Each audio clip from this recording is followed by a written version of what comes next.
Yeah, and I think that's one reason why. This is such an interesting conversation. I just wanted you to know. Thank you. Oh, well, here's another angle for the woman on the line, is that my belief is when we talk about these priests and these religious people doing these things to the children that they do, right. But see, that's been going on forever, by the way. It's like now all of a sudden it's taboo, but it's been going on forever. Okay, go ahead. Well, right, we were talking about that, and the reason for it is because while you're trying to speak your mind. See how I think? No, I'm saying that adds to my point, is that it's been going on so long. Right. These guys come out with 50 cases, 60. One priest had 115 something cases against him pending about different times that he molested kids and got reported. I mean, in the hundreds. And so my belief is that, but women trump men, right, with their attention and their care of children.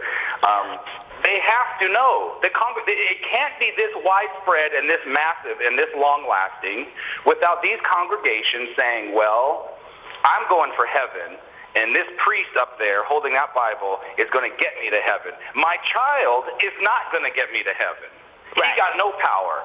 So if my priest keeps borrowing my little boy to do different God's work, or help out with a wedding or walk with the candles, I'm going to let him have this strange amount of time with my child in private by himself because my salvation is resting in the priest and not in my child. And in fact, in the Bible, God has asked a few times for people, would you sacrifice your child to me to show your faith? And every time in the Bible, the people say, sure. Right. And so, to me, these cases are not isolated and hidden. The congregations, the families, the mother and fathers all allow it to happen. I just cannot believe that these things are in secret when, I had the type of mother that if I got some new shoes, right, and they were my school shoes, I'm supposed to come home and put on some dirty shoes if I'm going to run around the yard and stuff. But one day I didn't, and I had my good shoes on, and I stepped in a mud puddle and ruined one of the shoes. And so I put them away, tried to clean it up. They're in my closet. Didn't say nothing about it. That tiny little incident, right? Right. Well, that night at dinner, I could be doing my best acting.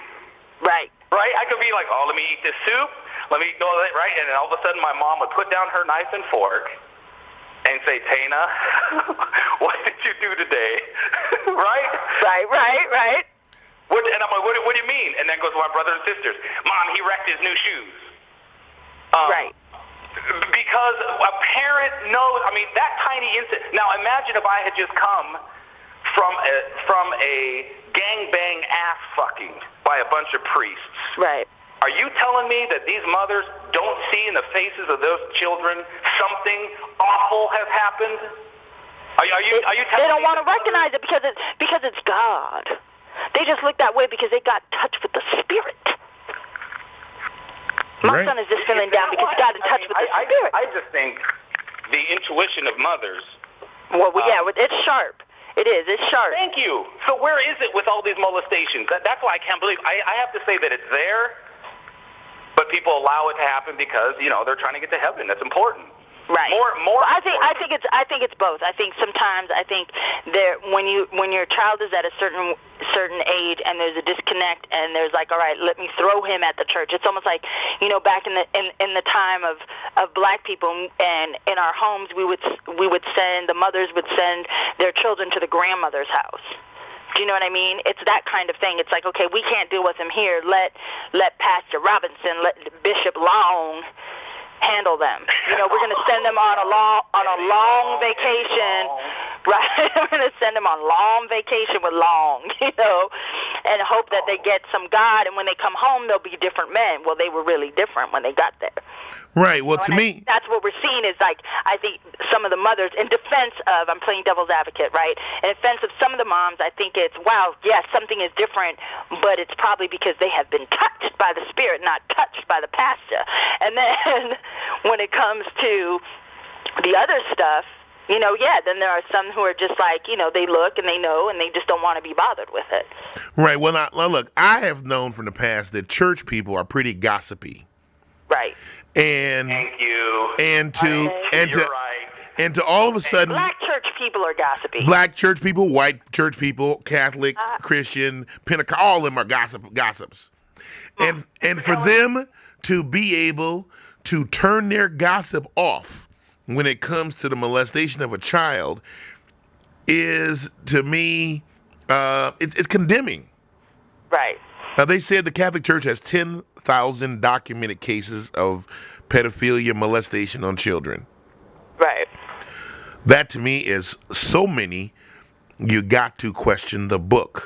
And what is it? One is so many. Shoot, one is so many. Yeah, and that's the truth of it. People talk about the Word and the book. Well, these monsters that perpetrate these crimes against these children, they're all in the book.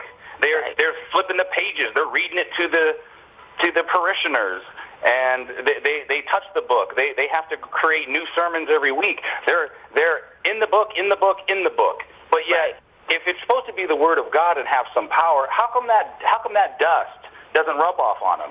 How come they don't go, man, this book is getting to me. I could be fucking these kids if I didn't have this book around. Right? This book is messing me up, giving me guilt, making me want to stop. I gotta fuck this book. This book is making me into No, the book don't do shit. It's the opposite. It's the opposite. Look, it's the opposite what happened. If I wanted to be a predator who preyed on young men, and really wanted to figure out how I could really do it well and get away with it, I would start me a church. I'd build my flock. Flock. Yeah, I build my flock. Get it big. Get a bunch. Flock. Yeah, you get a bunch of members. A flock. And then I would walk out of here. Yeah, and then I would start doing the anti-gay sermon. I would start holding un-gay you seminars. Right. And then when you came to me for help, I gay you up. That's right. Because suck my dick for Jesus.